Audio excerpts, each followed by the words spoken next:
Hello dear students, I am Rajveer, your German language teacher. अभी मैंने एक नई सीरीज स्टार्ट करी है जिसका नाम है जर्मन इन 5 मिनट्स। स्पेशली वो उन स्टूडेंट्स के लिए होगी जिनके पास बहुत कम टाइम होता है, वर्किंग है, और ऐसे भी स्टूडेंट्स जिन्हें बहुत फास्ट रिवीजन करना है। और 5 मिनट्स में आपको बहुत इजीली वो टॉपिक क्लियर हो जाएगा, चाहे आप A1 के स्टूडेंट हो, A2 के स्टूडेंट हो, B1 हो या B2 हो, वट एवर लेवल, सभी की ग्रामर उसके अंदर एड ऑन होगी और वो बहुत अच्छे से आपको क्लियर हो जाएगा। अभी जो आज का हमारा सेशन है उसके अंदर मैंने कोई भी एक्सरसाइज उसके साथ में ऐड नहीं की है, बट नेक्स्ट टाइम से आपको एक्सप्लेन करने के बाद में कुछ वीडियो के आखिरी में आपको एक्सरसाइजेस मिल जाएगी। उन एक्सरसाइजेस को देख के आप अपना कमेंट सेक्शन में आंसर वगैरह दे सकते हो और उनको हम चेक भी करेंगे। तो आज का जो हमारा टॉपिक है 5 मिनट्स में, वो है जर्मन में गेनेटिव केस। बहुत सारे स्टूडेंट्स हैं जिनको कंफ्यूजन रहता है कि गेनेटिव एग्जैक्टली है क्या और कैसे यूज होता है। तो आज हम 5 मिनट्स में सीखेंगे। 5 मिनट से भी लेस हो सकता है वीडियो, बट 5 मिनट्स मैक्सिमम मुझे चाहिए किसी भी टॉपिक को क्लियर आपको एक्सप्लेन करने में। तो हम आज सीखेंगे कि कैसे आपको जर्मन में गेनेटिव केस का यूज करना है प्रॉपर तरीके से एंड ऑल। तो हम स्टार्ट करते हैं, लेट्स सी। सबसे पहले तो मैं आपको ये समझाना चाहता हूं कि व्हाट इज एग्जैक्टली गेनेटिव। गेनेटिव का मतलब क्या होता है, कि व्हाई डू वी यूज गेनेटिव। तो गेनेटिव का यूज देखो, सबसे इंपॉर्टेंट पार्ट यह है कि इसका यूज हम करते हैं जब टू नाउन्स का हम एक दूसरे के साथ में बिलोंगिंग शो कर रहे हैं। जैसे होता है ना कि इंग्लिश में हम ऑफ का यूज करते हैं, वैसे ही जर्मन के अंदर गेनेटिव केस का यूज होता है। हालांकि जर्मन में गेनेटिव के अलावा भी एक प्रीपोजिशन है, उसका यूज भी ऑफ के लिए होता है, बट यहाँ पे हम गेनेटिव के साथ में देखेंगे टू शो पोजेशन और बिलोंगिंग। ठीक है, तो बस इतना सा ध्यान रखना है कि अगर आप जर्मन में बिलोंगिंग या पोजीशन शो कर रहे हो, यानी कि कोई जो थिंग है वो किसी और थिंग के साथ में कनेक्टेड है, तो उसके लिए आप गेनेटिव का यूज करते हो। गेनेटिव एक अलग केस है, जैसे नॉमिनेटिव, अकुजेटिव, डाटिव और फिर गेनेटिव है। तो ठीक है, आपको बस इतना सा ध्यान रखना है कि कोई भी अगर आप पोजीशन या फिर बिलोंगिंग शो कर रहे हो तो वहां पे गेनेटिव का यूज होगा। और गेनेटिव हमेशा टू नाउन्स को एक दूसरे के साथ में ऐड करता है। क्या करता है गेनेटिव? टू नाउन्स को एक दूसरे के साथ में ऐड करता है, बस यही गेनेटिव है, आपको इतना सा ध्यान रखना। तो गेनेटिव का हमने देखा था टू नाउन्स को वो ऐड करता है। तो सबसे पहले अगर हम केस देखें तो गेनेटिव है, और मैस्कुलिन, फेमिनियन, न्यूट्रल, फेमिनियन और प्लूरल है। बस आपको इतना सा एक चीज का ध्यान रखना है कि गेनेटिव करते टाइम हमारा जो मैस्कुलिन और न्यूट्रल वाला पोर्शन है वो एग्जैक्टली सेम रहेगा।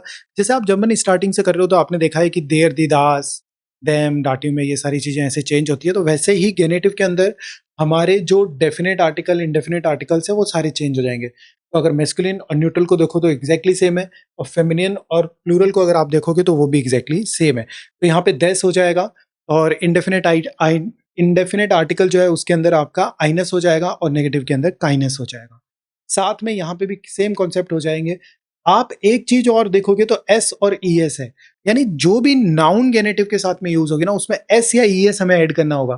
ठीक है, इसको भी हम देखेंगे अभी।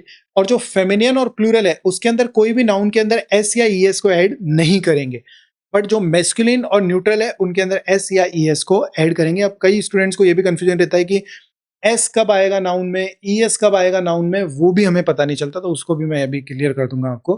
तो फेमिनियन और प्लूरल में देयर आर्टिकल का यूज करना है, इंडेफिनेट आर्टिकल में आइनर का यूज करना है, इंडेफिनेट यहाँ पे होगा नहीं, और नेगेटिव में काइनर, दोनों में यूज होगा। ठीक है, तो ये हो गए। और गेनेटिव का यूज किस लिए होता है? दो नाउन्स को वो आपस में कनेक्ट करता है। अभी हम एग्जाम्पल्स देखेंगे तो it will be very clear.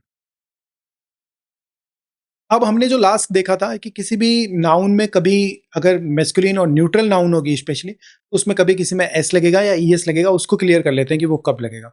तो जब भी अगर कोई नाउन एस के साथ में एंड हो रही है, सेट के साथ में एंड हो रही है, एक्स, जेड, टी, डी और टी, एस सी एच, इनके साथ में अगर एंड कर रही है तो आपको हमेशा ध्यान रखना है उस नाउन के अंदर ई एस का यूज होगा। ये आपको बहुत अच्छे से ध्यान रखना है।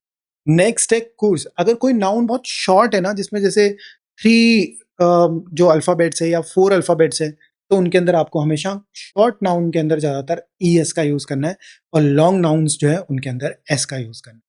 अब अगर हम देखें कुछ एग्जाम्पल, जैसे हुंड है, तो हुंड एक शॉर्ट नाउन है और साथ में इसके अंदर डी भी आ रहा है, तो हम इसके साथ क्या करेंगे? देस हुंडस हो जाएगा। और देखो देस जो है ना वो 100% इंडिकेशन किसका है? सिर्फ और सिर्फ गेनेटिव, इसके अलावा और कहीं नहीं आता। नेक्स्ट के अंदर देखो देयर लहर, तो ये लहर जो है नाउन, लॉन्ग नाउन है, तो एस लगाएंगे सिर्फ, देस लहरर्स। नेक्स्ट है दास ऑटो, सो देस ऑटोस, क्योंकि शॉर्ट नाउन है। नेक्स्ट है दास बुक, तो ये भी शॉर्ट है और वैसे भी सी एच आ रहा है, तो दास बुक, तो देस बुक्स। देयर प्लाट्स, और टी जेड आ गया तो इसमें कुछ आपको सोचने की जरूरत ही नहीं है, ई एस आ जाएगा, सो देस प्लाट्स। देयर फाटर है तो देस फाटर्स। तो ऐसे करके आप लोगों को इनको ध्यान रखना है। अब हम कुछ एग्जाम्पल्स करते हैं, तो गेनेटिव आपको बहुत अच्छे से समझ में आएगा कि व्हाट इज एग्जैक्टली गेनेटिव और हमने क्यों सीखा है इस गेनेटिव को। तो यहाँ पे अगर आप देखोगे तो एक नाउन ये है, जैसे हमने बोला था ना, दो नाउन को गेनेटिव कनेक्ट करता है। और जैसे इंग्लिश में हम जो सेंस लेते हैं वो, जैसे जर्मन में देंगे तो फॉन, और इंग्लिश में अगर हम लेंगे तो ऑफ का सेंस निकलता है। बस इतना सा आपको ध्यान रखना है। अब अगर हम देखें तो देयर टीटल, अब गेनेटिव हमेशा इसमें नहीं लगाना है आपको। गेनेटिव जो फर्स्ट नाउन रहती है उसको नहीं देखता है। गेनेटिव हमेशा जो नेक्स्ट नाउन रहती है ना, उसके नाउन के आर्टिकल के अकॉर्डिंग होता है। आपको भी पता है कि हर एक नाउन जर्मन में मेल फीमेल न्यूट्रल है, देर दी दास होता है आर्टिकल, तो इसका आर्टिकल दास है। तो आर्टिकल्स को याद रखना, तो वो तो that is very important in German. तो ये दास है तो हमने सीखा था दास का हम किस में कन्वर्ट कर देते हैं, देस में। तो क्या हो गया, देयर टीटल देस बुक्स। तो क्या हो गया, ये जो देस बीच में लगा है वो किसका सेंस दे रहा है, ऑफ का। बस इतना सा गेनेटिव है। तो क्या बन गया ये, देयर टीटल देस बुक्स, यानी कि the title of the book.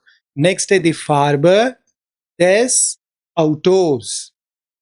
अब ये शॉर्ट नाउन है, सो दे दी फार्बर देस आउटोस का मतलब क्या हो गया, the colour of the car. तो देयर प्राइस देस प्रोडक्ट्स। नेक्स्ट के अंदर द ट्यूर देस हाउसेस। नेक्स्ट के अंदर दास dark Gebäude, so des Gebäudes. So das Dach des Gebäudes, यानी कि the roof of the building. Next है their Schlüssel, their Tür. अब जो ट्यूर है ना वो फेमिनियन है, तो उस वजह से हमने देयर का यूज किया है। वो अब हमने स्टार्टिंग में देखा था ना, जो भी आर्टिकल है इन नाउन के उसके अकॉर्डिंग बस हम चेंज कर रहे हैं। मेल और न्यूट्रल में एग्जैक्टली सेम था, देस आएगा, और फेमिनियन और प्लूरल में एग्जैक्टली सेम है, देयर आएगा। तो दी बाइनर देस टीशर्स, हमने देखा था सी एच आएगा तो उसमें ईएस को हम ऐड करेंगे। नेक्स्ट है देयर बिल्डशिम देस कंप्यूटर्स। नेक्स्ट के अंदर देखो दास एंड देस फिल्म्स।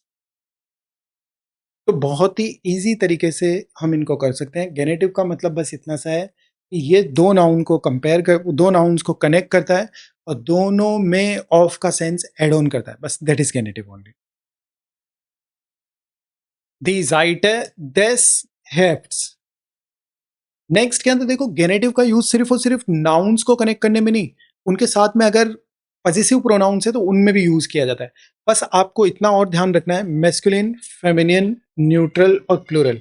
तो जब भी मैस्कुलिन और न्यूट्रल आएंगे तो आपको पॉजिटिव प्रोनाउन में ईएस, और अगर फेमिनिन और प्लूरल आएंगे तो उनमें आपको ईआर ईआर का यूज करना है। जैसे दास हाउस माइन आ रहा है और एल्टन प्लूरल है, तो हम क्या कर देंगे, कौन सी एंडिंग लगा देंगे, फेमिनिन और प्लूरल में ई आर। तो दास हाउस माइनर एल्टन, तो इसका मतलब क्या हो गया, the house of my parents. ठीक है। दास आउटो ब्रूडर मैस्कुलिन है तो ई एस, तो दास आउटो माइनस ब्रूडर्स। हालांकि अभी भी हम टू नाउन्स को एक दूसरे के साथ में क्या कर रहे हैं, कनेक्ट कर रहे हैं, बट साथ में उनके पॉजिटिव प्रोनाउंस है। तो दास आउटो माइनस ब्रूडर्स, द टाशे माइनर मुटर, द किंडर माइनर टांटर, दास हैंडी माइनस फ्रेंड्स, द माइनुंग माइनस लेरर्स, देयर हुंड माइनस शेफ्स, द वोनुंग माइनर स्वेस्टर, तो दास बुक माइनर फ्रेंडिन स्टूडेंटिन।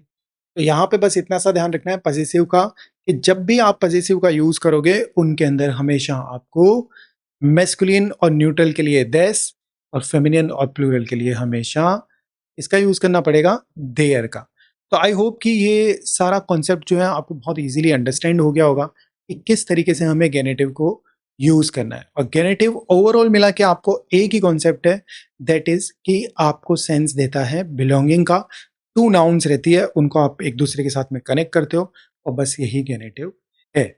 और पॉजिटिव प्रोनाउन में भी हमने देख लिया और आर्टिकल्स के साथ में भी देख लिया। आई होप ये जो सीरीज है 5 मिनट्स की, इसमें आप इजीली सारी चीज़ों को अंडरस्टैंड कर सकते हो सकता है कि अभी जो है ये थोड़ा सा लेंदी हो गया होगा, but next time I will try my best कि आपको 5 मिनट्स में एक टॉपिक बहुत ही अच्छे से क्लियर हो। अब बात ये आती है कि जैसे ये टॉपिक आपको क्लियर हो गया कि गेनेटिव में ऐसा करना है, तो देखो मैंने जो एग्जांपल्स दिए हैं दे आर लिमिटेड। अब आपके पास बुक्स होनी चाहिए, आपके पास कोई भी ग्रामर की बुक हो या व्हाटएवर कंटेंट है, उसके साथ में आप यहाँ पे बहुत अच्छी प्रैक्टिस कर सकते हो। स्टूडेंट्स की एक प्रॉब्लम है, समझ में सब कुछ आ जाता है, सब कुछ हो जाएगा, पर वो खुद की अगर प्रैक्टिस नहीं करेंगे ना, तो इसका मतलब ये रहेगा कि आप कितना भी किसी का भी वीडियो देख लो, कितना भी कंटेंट कंज्यूम कर लो, बट जब तक खुद नहीं करोगे तब तक कुछ भी नहीं हो सकता। So please try to understand कि आपने ये जो सीखा है उस पर प्रैक्टिस करो, अपने आप को इम्प्रूव करो। जो भी कॉन्सेप्ट्स हैं यही है बस, आपको कोई प्रॉब्लम नहीं आएगी और इनको करते करते करते आप एक दिन एक्सपर्ट बन जाओगे। ओके, तो next time we will see, and please don't forget to like share and subscribe, वो बहुत जरूरी है। आप जितना ज़्यादा शेयर करोगे अपने फ्रेंड्स के साथ में, उनको भी हेल्प मिलेगी, और साथ में आप सब्सक्राइब करोगे, लाइक करोगे वीडियोस को, तो उससे हमें भी मोटिवेशन मिलता है कि हाँ, स्टूडेंट्स को वीडियोस पसंद आ रहे हैं, उनको अंडरस्टैंडिंग हो रही है। तो that matters always to a person, और स्पेशली टीचर को तो अगर स्टूडेंट कोई देख रहा है तो डेफिनेटली बहुत इंपॉर्टेंट हो जाता है। ठीक है, तो हम अगली बार फिर से मिलेंगे इसी 5 मिनट्स की वीडियो सीरीज़ में, एक अच्छे टॉपिक के साथ में, डिफ़िकल्ट टॉपिक के साथ में। आपको 5 मिनट्स में क्लियर होगा। Okay, then cheers, bis zum nächsten Mal।